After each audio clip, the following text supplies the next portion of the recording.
What game do you wish existed? I have usually kept a short list of games that would be fun if they existed. Long ago, one of my bullets in the list was a procedurally generated planet-sized planet with a full diaspora to explore. No Man's Sky fulfilled that for me. What are some games that you wish existed? Borrowers, the game you live as tiny mouse-sized humans existing with regular humans who should never know your presence as you occupy the walls and spaces in their home. Every day you must hunt for food, which involves collecting gear to traverse spaces. Paperclip plus string equals grappling hook and rope, matchstick equals torch, plastic bag equals parachute, to reach places where food is stored, i.e. the kitchen, defended by the cruel cat, mousetraps, easy to find but deadly to use, others. There's also more than one of you with time, where you can find and recruit others from outside the house, make to create a family base of increasing members, prompting you to expand more into the walls, which will increase your chance of discovery by normal humans, and most importantly, coordinate scavenger hunts with your crew. Think, one borrower leads a climb and trails a rope down, allowing others to follow, where more people equals more food for the base. Due to the high death rate, there are no main characters, just borrowers. Extras riding or rearing mice. They can lead you to the cheese and help dodge the cat stealing and riding a drone. Perhaps not such a rustic experience anymore, turning your tiny wall cave into a thriving borrower city complete with electricity and beer. Might require killing the humans. I can't believe no one mentioned It Takes Two. The world is much different, but it has a lot of the gameplay you're asking for. Additionally, I found it to be one of the most enjoyable games I've played in maybe ever. Not only is it a solid premise, but there is an ultra-short story by Franz Kafka that lends itself perfectly to a cinematic promo video. Tiny mouse-sized human. Alas! The whole world is growing smaller every day. Close on the tiny person, panning out ever so slowly to reveal, bit by bit, the cavernous enormity of the room. At the beginning it was so big that I was afraid. I kept running and running, and I was glad when I saw walls far away to the right and left, but these long walls have narrowed so quickly that I am in the last chamber already, and there in the corner stands the trap that I must run into. Corner trap now visible, the camera holds steady and dwells for a moment on this sad, bleak fate. Suddenly, there is another voice from behind. This is not a monologue after all. Cat, slinking into view. You only need to change your direction. Cat pounces, and promptly gobbles him up. Oh man, the first time I read Mrs. Frisby and the Rats of NIMH when I was a kid, I was enthralled. My best friend and I would always play that we were the rats and had to hide from the humans while improvising tools, gathering food, and building a base. This reminds me of that and of how fun/creative a game like that could be. Fuck, this would be an amazing game. There are so many directions you could take it. Imagine having to get into the next door backyard, but there's a dog. You have to sneak into the bathroom, find some sleeping pills, then sneak the pills into the dog's food bowl. It would be like a cross between The Last of Us, Hitman, and The Secret World of Arrietty. If only we could get the people who made Ni no Kuni to make a game out of The Secret World of Arrietty. I highly recommend the UK English dubs if anyone hasn't seen this yet. Latest from that game developer. Movie trailer. This reminds me of the game Prisoner of War. The setting is completely different. You are a POW in a German concentration camp, but the mechanics are pretty much there. Live in the walls, barracks, sneak out during curfew to do tasks and build things to open up more areas, and also for food. You nurture a relationship with the other prisoners and new ones arrive often. Check it out. There's a subplot from the show Solar Opposites. The show itself is just okay, where people who have been shrunk by alien children live in a segmented wall and form a society there. There's even mice. I can't seem to find it, but I read a description for a game in development that seemed really similar to this. a farming/crafting simulator where you start in the basement of a house and can expand to the kitchen etc. You have to avoid the house cat etc. So I'm guessing it would be a mix between isometric view for open space, like if you had a borrow a city or sneaking outside of the walls, for example, but for climbing through the walls it would be top down, or I guess, out to in. I really like the idea. I'm thinking much in the same art style as something like Arrietty, just slightly more Western cartoonish vibes, but only subtle changes. My Twitter feed showed me this fan art mock-up of an Arrietty game today, so I thought I'd share it here since Arrietty is based on the Borrowers. The Micro Machines racing games or the PS1 era game Toy Story 2, Buzz Lightyear to the Rescue, might scratch some of the exploring houses as a little thingage. There is a TTRPG exactly matching what you're after. Small folk setting for Fate Core, which has a brilliant playthrough in this podcast. The idea reminds me to the game Sneaky Sasquatch, on Apple Arcade. In that game you, a Sasquatch, has to steal food from campers, resolve some mysteries, play mini-games, build your place, and go to work disguised as human. Very close plot to an all-but-forgotten 1960s American sci-fi TV series produced by Irwin Allen, Voyage to the Bottom of the Sea, Poseidon Adventure, called Land of the Giants. imdb.com/title/TT006257/. I want a sort of civilization but for countries. For example, you are the newly elected president of Afghanistan/North Korea/Iraq/other etc. Now go rebuild infrastructure etc., set policies, see how the country develops as a result. For example, do you invest in universal healthcare, or transport infrastructure? Is transport infra required while your country is still largely subsistence farming? What about education? Save money there and spend on natural resource extraction. How will that play out over decades and centuries? It would be nice to have direct control over city-level layout etc., demolish this neighborhood for flood defenses, put in railways, major roads etc. linking different parts of your country, not SimCity levels of simulation, more just at the major civil engineering level. If that makes sense. Happy for actual city population to grow organically as a result of major works. Civ gets close, but it's too high level and more focused on conquest. I want to zoom in and have more control over where major irrigation canals get built, where to best build a nuclear plant, where that bridge should go or which mountains to tunnel through for a railway etc. So instead of the grid being the entire planet, the grid would just be one country. Edit. I am specifically interested in the building aspect, so think Civ-style grid with units moving around doing things, and less so on simple A versus B decision game model you see in Democracy et al. I'm currently obsessed with an idea of scaling SimCity-like simulation to a whole country. Since it's infeasible to place roads and buildings manually at such scale, it would have to have an AI to grow cities automatically based on simulated demand and higher-level policies. CivMC is starting up tomorrow. It's a Minecraft server with 100+ people organizing into nations, building out their facilities, and arguing over land. The planning level decisions are a little simpler than you're looking for, where to put farms, roads, housing, vanity projects, and military structures, and when to replace them.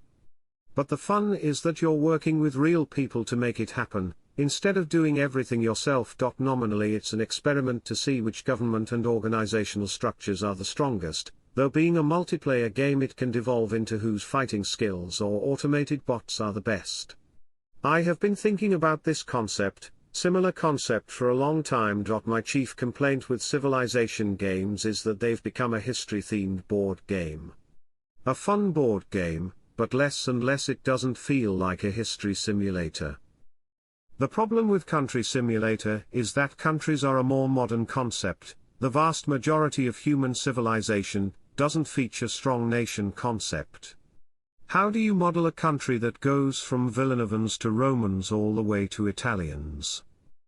How do you model a civilization which can boom and collapse? How can you set the systems up to support things like the Mayan collapse or the Bronze Age collapse?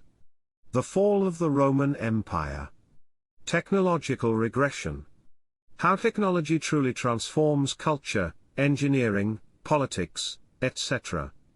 Adding +1 to a score is nice and dandy, but how you simulate your nation having dynamic classes enjoying luxuries based on location, industry and technology. I want to see that the urban elite are using silver utensils while the farmers are stuck on wood. I want to see that the civilization used wood too fast and used it all up, causing a collapse. I actually envision the map as a grid with each grid holding information about the people there. Population, class, technology, industry, culture etc. A rural tile would have low population and be influenced by other tiles. An urban tile might be generating, let's say, copper age 3, and in a radius around it for some distance, their tools would be upgrading towards that level. But invading and pillaging this urban tile might lead to those levels dropping, setting a region back in many ways. The hardest part I have is that I just want a pure simulation with no user input. Gamifying it ruins the purity of my simulation and leads to Civilization the game. I'm really enjoying workers and resources. Soviet Republic, it lets you control a small country and build basically everything from scratch, factories, railways, housing. Honestly, it hits most of the points you describe above. This somewhat reminds me of Majesty series of games. You built cities and paid for people to be educated, but the goal was to defeat monsters, but your only control was to place bounties on them. The populace would do whatever they wanted. These are not the issues. If you were to take over Iraq, the first thing will happen is that one of your political challengers will use all of their means to usurp you. The issues are power, control, corruption, clan loyalty, incompetence, dysfunction, bureaucracy, radicalism, laziness, embezzlement, short nearsightedness, lack of key resources, petty infighting, political inconsistency, and duplicity from supporting nations, bureaucracy etc. What happens when the entire system is corrupt? The judiciary, police, the army, the politicians. Everyone is trying to embezzle, selling votes, stuffing ballot boxes, using multiple ledgers, giving their family members jobs, handing out MDs to the rich kids. Some billionaire owns the TV station and is lying about you daily, destroying your ratings. There are protesters outside your door while you're trying to plan the buildings. The guy who funded your campaign to ascension wants special state-guaranteed contracts. The rebels in that ugly border area have killed some civilians and the locals want blood. And consider that many of the same kinds of constraints exist even in modern countries. Building bridges versus schools is completely pedantic exercise. They should make the game called Saddam and see how a regular person might fare at that job. Check out the Claris Victoria games, especially pre-dynastic Egypt. It's not quite a city builder, but closer to Civ. You start from building a settlement, some basic fields, huts, cemeteries, temples, barracks, and so on. It's nice, the map changes based on progress, and you end up growing from a city to taking territories up and down the Nile. Marble Age is notable too and has some mechanics unique to the game. Story is mostly the same, but there's 3 city-states with slightly different tech trees. For example, you'd need to fight the Persians at some point. Athens would be the classic path of farming, making alliances, building a wall and armies. Spartans need to raid for slaves for growth, but hold off on killing neighbors before facing Persians. Corinth would be more trade-based, and consider buying mercenaries and buying out the other city-states. I've bought all of them because they're an excellent ratio of time for fun as far as games go. Heart of Iron 4 mixed with Millennium Dawn, modern-day mod is something that resembles what you're writing about, but on a higher level. A similar but smaller policy-based simulation game. You are the government leader of a nation and a new pandemic is starting. The science is not clear yet. How do you manage as the leader? What policies do you set up? What research do you pursue? Along with variables of budgets, economy, population morale, upcoming elections, travel, etc.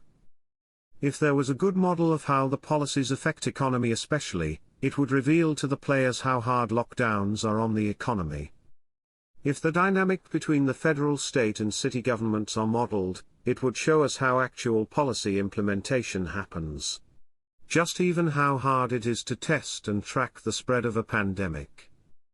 This could indicate to people how hard it is to lead in such a situation. At the same time help the player evaluate how things were handled recently. A true MMORPG back in the day when the genre was new, people were fascinated by the potential of virtual worlds and virtual societies. Social scientists did online studies on player behavior and the interactions people had online, on spontaneous self-governance coming into existence, on how communities formed and developed, and many other similar topics. That potential was never fulfilled. Today, some 20 years later, the MMORPG has become a genre of checking off boxes and making numbers go up, along a linear way as laid out by the developers for you. Apart from PvP and maybe some forced grouping, most games would play absolutely identical mechanically, if you were playing all alone on your own private server. You do the same quests, fight the same enemies, get the same loot. All the other players you get to meet online, they don't actually influence the game mechanics at all. You play next to each other. Not actually with each other. I'd like to see a game, where the sum of players, and their interactions, are greater than just the sum of its parts. A game with a virtual economy, a virtual society, etc. that advance and evolve in a player-driven fashion.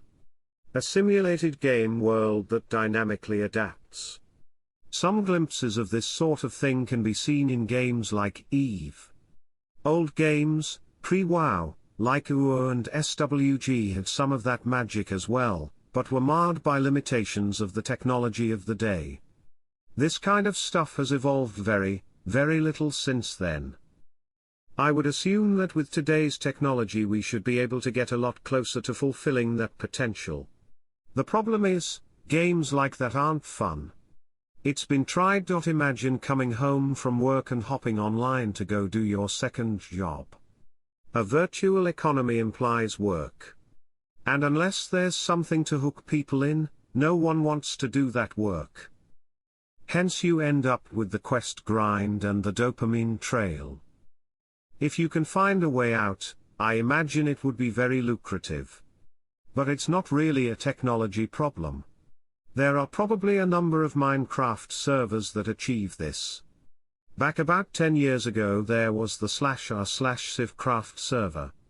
Not sure which ones are active now, but it did feel like a real world with a real economy, since there were even shops you could set up to sell materials for a price. You had to be careful who you piss off also, since people could be jailed in the Ender world.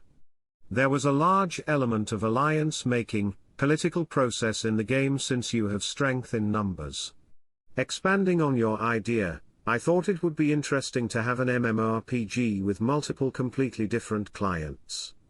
The easiest example might be in a future/sci-fi game, you have a normal game client for people moving around the game, and a stock market client for people who want to play the stock market in the game.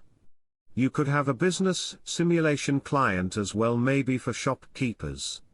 Maybe a news website to try and bridge the gap between them all, but you could play one game, the stock market game, while never logging into the first-person MMO client, but you're completely integrated. If you could think of a number of these different clients, I think it would be interesting. I agree. The beef I would add with those games is that they feel like theme parks. There's no real frontier. Elite Dangerous came close, it was a thrill to be the first one in a system. Genuinely don't know how you'd solve that, though. One obstacle you have to overcome is that there has to be an investment that is risked by the players. There's not much of a cost to gank someone usually, or it's simply not allowed at all except in a controlled way. One thing that forces people into social cooperation is to protect against the potential for loss. As I understand it, confrontations with other players in EVE Online are dangerous because of that investment of time and/or money. That's part of what makes roguelikes and battle royales so compelling. That said, you have to balance it against being appealing enough to more casual players. How do you encourage investment without making it a boring grind or too expensive? I have a MUD open right now in another window. I still play it because despite the lack of graphics, the freedoms of player interaction are interesting and far beyond what's available in modern open-world games. Attack a same-side player. Sure. You might get warranted by the local militia, which may or may not have real players in it, but you can do it. Pickpocket players. Sure. Change sides mid-fight. Yep. Be a spy or mole for the enemy. Chase people down in safe zones. Completely ignore PvP. All up to you. Another thing I really like is looting. If you die, anyone can grab gear from your corpse. If the enemy get it, your gear is gone. There's no permadeath in this particular MUD, but losing gear adds stakes to PvP. It also means gear is a real in-game commodity, but also people don't get too precious about it. Die in the fight. Re-equip ASAP and get back out there. In terms of morphs, I'd love to see a game with actual human GMs behind the scenes enabling players to have far more latitude in their actions. I'm envisioning something like a cross of EVE and tabletop RPGs. I'm currently building a game like this and it's pretty close to finished. The game is a space survival MMORPG that takes place far into the future, where human civilization is stranded in an O'Neill cylinder in space. No one in the cylinder knows anymore how they got there and why they are there in the first place since so much time has passed. Technology has also been lost due to the very long time periods, so life and survival is tough in the cylinder. However, the longer someone survives, the stronger and the more rare their character becomes. We expect only a few % of players to survive for longer than a couple of weeks and only 1% for longer than a month. However, those that have survived for longer than a month are very strong characters that can usually lead and provide protection to a village of 50 to several hundred people. The biggest danger to the player are other players, since the entire game is PvP. This means, you need to quickly band up with others to protect against other players. There are no guns in the game, since there is no technology in the cylinder, so it takes several minutes of beating someone up to actually get their health to zero. There is also voice chat, so it's quite brutal.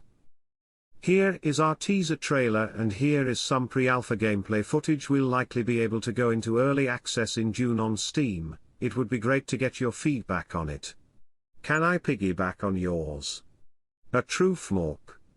Closest thing we have to this with a good community is Destiny. I wish for fully open worlds, good storylines and everything you said. I believe that was the original idea with the project that became Overwatch, but sad it didn't pan out. I understand that level building and all is much harder when the expectation of detail is higher in FPS, but hopefully that gets easier with better tools. I would think that it's still Bungie's ultimate goal. Hopefully Destiny can evolve into that. Whatever game does it right, has the potential to be one of the biggest games ever.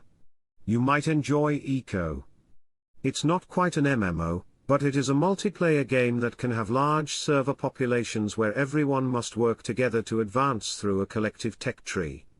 It starts very similarly to a Minecraft playthrough, but has a much deeper cooperative progression of advancing different trades and resource gathering methods until the server can construct a laser cannon to destroy the meteor en route to impact the planet. There are also pollution and environmental mechanics, and diplomacy and collective governance. So you may have a player who produces lots of ore, but poisons the oceans to do so, and other players can collectively lobby to restrict that through the government. But at the same time, Everyone must rely on the production of ore to further advance the tech tree. It can be a lot of fun with the right group of people. There's also a lot of flexibility for adjusting the game's parameters, so you can make it work with 2 people or 20 so that everyone needs to work together but the tasks don't seem insurmountable. It's one of the most novel and interesting multiplayer game concepts I've played in recent memory. It's never gonna be a AAA game. The broader market just doesn't want this, and you'll need the broader market if it's a AAA game. New World hit on some of these points at one point, but they backed down pretty fast. Ashes of Creation may or may not hit some of these points. But that game is overly ambitious, to say the least. They're trying to go full tilt on everything and I'm skeptical as to whether it's gonna work out well in the end. Most popular MMOs do have healthy economies and virtual cultures. You do need to participate though. If party play is enforced, then party members certainly do affect game mechanics. Maybe you want a PvP-focused MMO. Maybe something like PlanetSide with more of an economy. Either that or maybe you want some big story points influenced by players. Honestly, I think you'd probably be disappointed unless you are personally part of the group that made the influential change. That takes a lot of investment, as the mechanic would either be PvP or feel like it's on rails. Maybe you just want an RP WoW server and a guild that is into grinding for glam/RP loot according to their own stories. I don't see how it's a technical problem at all. It sounds like your major issues are with storytelling. Can you explain what technology you think is missing? The Mount & Blade Warband Persistent World mod servers are like this. All equipment and resources have to be mined, crafted, and used by players, and the only gameplay was player interactions, trade, banditry, war. Amazingly good fun when you're on the right servers with the right people. No idea if it's still active or not. I'm not sure how WoW wasn't just ticking off boxes. That's all MMORPGs ever basically. Go here, kill boars, bring me 5 of their tusks. By the way, it's a 25% drop rate, so really you're killing 20. Oh, and they're often by themselves across a large area. Oh, and other players need the same amount too, so you're competing for the kills. Oh, and there are baby boars harassing you that don't count. Oh, and there's no quest marker until your mini-map can see it, so it's going to take you 10 minutes of wandering around a featureless field before you know you're in their spawn area. As obnoxious as I'm being, the thrust of basically any MMORPG is grinding hours of boring tasks to get minutes of awesome time with the fruits of your labor. That's how they make you stick around, roadblock after roadblock after roadblock. You remove the grind, D3 auction house, and you remove your players. I would be in your views on its economy and settlements gameplay in SWG. In some ways, Star Citizen may shape out to be a good replacement for SWG. If settlements, economy and manufacturing come out well, there would be scenarios that aren't possible without an organization or cooperation, and real benefits to being part of a settlement. Think manufacturing pipelines and trading routes that can't be handled by one person. There are also ships you couldn't possibly fly and afford on your own, capital ships and the like. The caveat to a game like that is it lives and dies by its player count. You really want to be on the bandwagon when it kicks off. For me, this is a role that MUD's used to fill. Text-based online games with player-driven governments, economies, and theologies. You, as a person, could work your way up a ladder to be a renowned combatant, or diplomat, or merchant, but none of that had any value if not for the other people playing the game. You got dropped off in a virtual world and truly had agency to play a role. Ultimately, as I got older, they became too much of a time sink and I just can't play them anymore, but back in my high school days they were an absolute blast. Check out Foxhole. There's one server with thousands of people fighting on one map in a massive war. All weapons, ammunition, structures, etc. are built by players from mined resources. The high command discords for each faction have their own internal tools used for gathering intel with computer vision and stuff. There's also a live map of the war. I've heard of some success with this where people using mods on Minecraft to implement economies on private servers. But yes, sandbox MMOs were a different beast than the theme park MMOs we have today. I had high hopes for EverQuest Next when it was announced, like 10 years ago now, but it ended up vaporware I guess, and that was the last I've heard of anyone actually trying. I guess Metaverse might count, but I've mostly ignored anything that Facebook tries to do. I'd like to see a game where the sum of players and their interactions are greater than just the sum of its parts. A game with a virtual economy, a virtual society, etc. that advance and evolve in a player-driven fashion. A simulated game world that dynamically adapts. This describes SoulForged perfectly. It's funny, but if you drop by the Discord, we've been having lengthy conversations yesterday on why this might not be fun.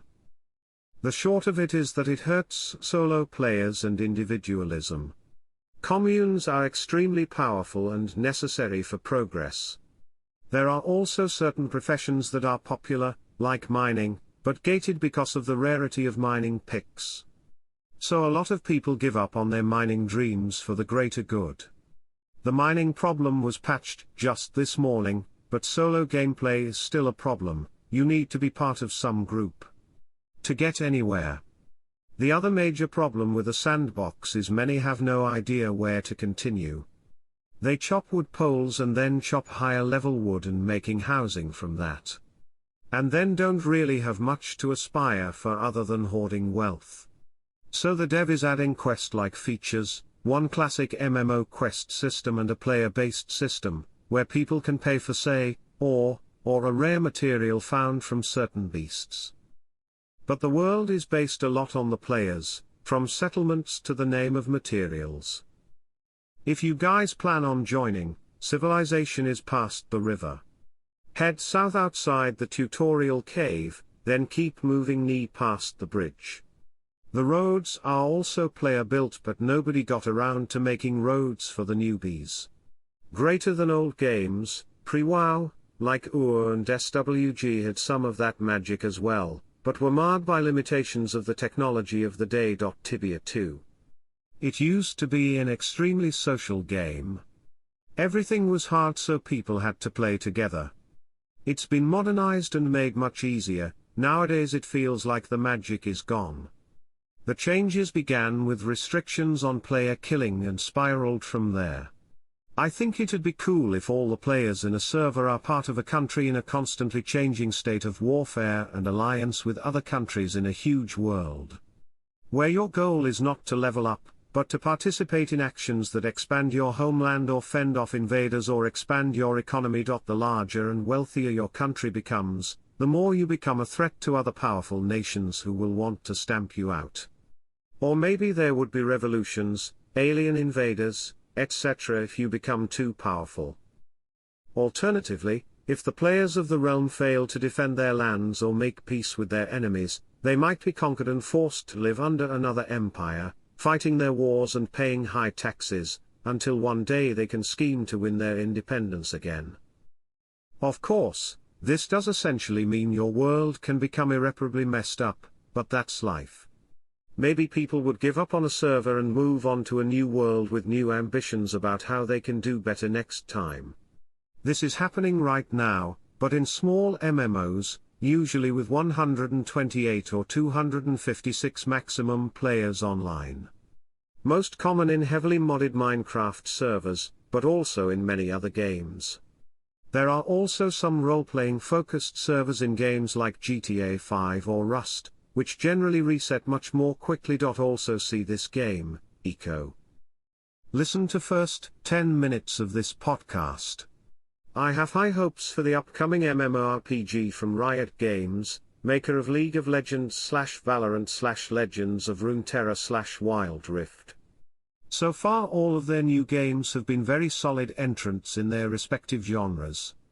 They have consistently had strong storytelling and art/design throughout their games, And they've mentioned there will be a focus on co-op content in the RPG. It's probably still several years away, though. That said, I think part of the problem is that we've all gotten older, and no one has time to spend 5+ hours a day in a game world anymore. The younger generation may be able to experience it, but for those of us who have memories of old MMOs, it's unlikely we'll ever truly relive those nostalgia-filled moments. Look for the Rhythm Core Discord or IRC chat. There's a couple of us in the open source community hoping to build such a thing, based on an existing MMO codebase and assets. The key point is that all missions should be impactful on the world, and not merely reward-oriented. We have the tech for an MMORPG. We've been working on simplifying the onboarding curve for new contributors first. In a few months we can start exploring game mission mechanics. Smile? Lots of games have dedicated roleplay servers. When I read your comment, I instantly thought of this. Exiles is another game that has RP servers of a different variety. Some of the browser-based games like Travian, Inselkampf and Ogame had similar metagames like EVE Online, where the diplomacy, alliance management and game tool building took up far more time than the actual game. They were for all intents social constructs with the game as the center point. I'm looking to build a new version with different scenarios, but it is the social aspect that makes them so compelling. Hey guys, this is the Rogue YouTuber here. I recently had a big change in my life. I had a baby daughter. Here she is. If you could do me a favor and remember to hit the subscribe button and bang the bell, I'm hoping to really create a YouTube channel that really gets people excited and brings people the best, most interesting content collated from across the internet. I'm saving up to save my little girl to Carnegie Mellon Computer Science Department, so please remember to like and subscribe. See you next time.